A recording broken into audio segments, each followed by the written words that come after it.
আসসালামু আলাইকুম viewers, welcome back to my channel cooking show by Shahana. আজকে আমি আপনাদের তৈরি করে দেখাবো ইয়াম্মি ইয়াম্মি একটি ডেজার্ট আইটেম, সেটি হচ্ছে পুডিং। এবার আমি পুডিং তৈরি করার জন্য আমি প্রথমে ক্যারামেলটা তৈরি করে নেব। সেই জন্য আমি 4 চা চামচ চিনি নিয়েছি আর দিয়ে দিয়েছি 2 চা চামচ পানি। এবার আমি মিডিয়াম আঁচে ক্যারামেলটা তৈরি করব। প্রথমে আমি একটি নাড়িয়ে এটাকে মিশিয়ে নেব। ক্যারামেলটা তৈরি করার জন্য ননস্টিক প্যানে তৈরি করলে খুব ভালো হয়, তাহলে একটু ইজিভাবে তৈরি করা যায়। আপনারা দেখতে পাচ্ছেন ক্যারামেলের কালারটা একটু চেঞ্জ হয়ে এসেছে। এখন আমি এটাকে একটু নাড়িয়ে চাড়িয়ে দেব যেন সম্পূর্ণ ক্যারামেল যেন একই রকম হয়। এক্ষেত্রে আমি এখন চুলার আঁচটা মিডিয়াম হিটে নিয়ে এসেছি। ক্যারামেলটা বেশি লালচে করা যাবে না, বেশি লালচে করলে এটা পুড়ে যাবে, পুড়ে গেলে পুডিংটা খেতে তিতো লাগবে। আমার ক্যারামেলটা প্রায় হয়ে এসেছে, আপনারা দেখতে পাচ্ছেন খুব সুন্দর একটা কালার এসেছে। এখন আমি এটাকে একটি ওভেন প্রুফ বাটিতে ঢেলে দেব। আমি এই বাটিতেই পুডিংটা তৈরি করব। আপনারা দেখতে পাচ্ছেন আমি এটাকে ঢেলে এক প্লেটে হওয়ার জন্য রেখে দিয়েছি। তৈরি করার জন্য আমি 4টি ডিম নিয়ে নিয়েছি, আর নিয়ে নিয়েছি হাফ কাপ চিনি, আর নিয়ে নিয়েছি মিল্ক পাউডার, মিল্ক ভিটার ফুল ক্রিম গরুর দুধ। আমি এতে লিকুইড দুধও ইউজ করব, কিন্তু সেটা আমি পরে দেখাবো। এখন একটি বোলে আমি দিয়ে দিলাম 1 কাপ গরুর দুধ আর দিয়ে দিচ্ছি হাফ কাপ চিনি। আমি এখানে লাল চিনিটা নিয়েছি, আপনারা চাইলে সাদা চিনিও ইউজ করতে পারেন। এবার আমি চিনি আর গরুর দুধটাকে আমি ভালো করে মিশিয়ে নেব। চিনি আর গরুর দুধটা এভাবে মিশিয়ে নিলে গরুর দুধটা জমাট বেঁধে যায় না। এবার আমি এতে দিয়ে দেব ডিম।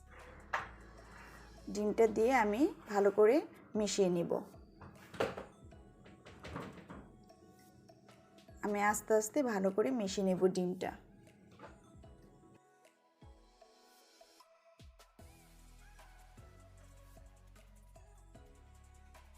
এভাবে আস্তে আস্তে নাড়িয়ে চিনি, দুধ এবং ডিমটা ভালো করে মেশাতে হবে। আমার মিশ্রণটা তৈরি হয়ে গিয়েছে। এখন আমি এতে দিয়ে দিব লিকুইড দুধ। আমি 1.5 কাপ দুধ দিব, কিন্তু প্রথমে আমি 1 কাপ দিব, দিয়ে নাড়িয়ে তারপর আর আধা কাপ। আমি এবার আরও আধা কাপ দুধ এতে দিয়ে দেব। আমি দুধটাকে ঘন করে নিয়েছি।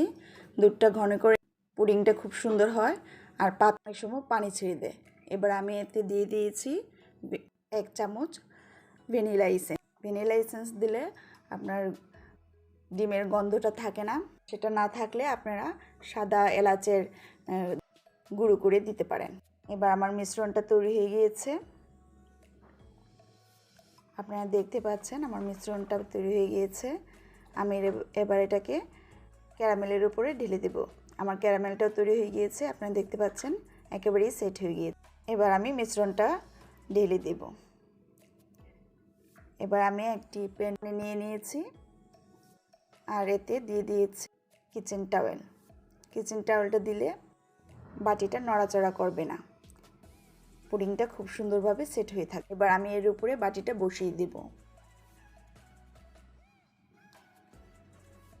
এখন আমি এটাকে ঢাকনা দিয়ে ঢেকে দেব। আপনারা চাইলে স্টিলের বাটিতেও এটা তৈরি করতে পারেন। এবার আমি 20 মিনিটের জন্য এটাকে, ঢাকনার যে ফুটোটা আছে সেটা আমি বন্ধ করে দেব।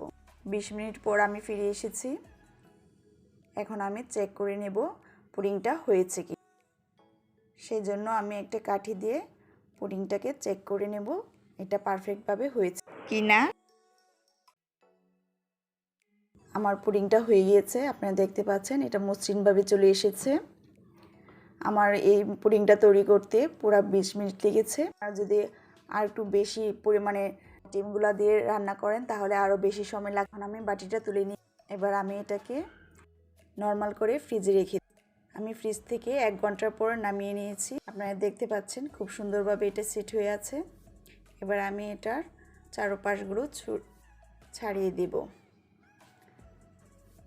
এভাবে আমি চাকু দিয়ে চারপাশগুলো ছাড়িয়ে দেব। এখন আমি একটি প্লেট নিয়ে, যে প্লেটে আমি পুডিংটা রাখবো সেই প্লেটটা দিয়ে উপরে দিয়ে ভালো করে চাপ দিয়ে এটাকে উল্টিয়ে নেব।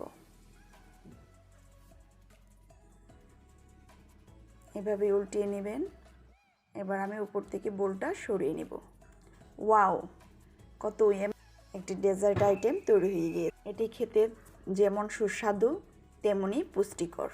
এটি ছোটরা তো পছন্দ করেই, বড়রাও অনেক পছন্দ করে।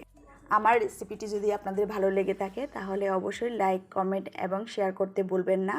এবং আমার চ্যানেলটিকে যারা এখনও সাবস্ক্রাইব করেননি তারা অবশ্যই সাবস্ক্রাইব করে পাশে থাকা বেল আইকনটিতে ক্লিক করে দিন। এবার আমি এটাকে কেটে দেখাচ্ছি এটার ভিতরটা কতটা মসৃণ হয়েছে। হ্যাঁ ভিউয়ার্স, আপনারা দেখেন আমার পুডিংটা কতটা মসৃণ হয়েছে, ভিতরে একটু ফাঁপা নেই। ট্রাস্ট মি, এভাবে পুডিং তৈরি করলে আপনি অবশ্যই সবার কাছ থেকে প্রশংসা পাবেন ইনশাআল্লাহ। তো ভিউয়ার্স, আজ এই পর্যন্তই।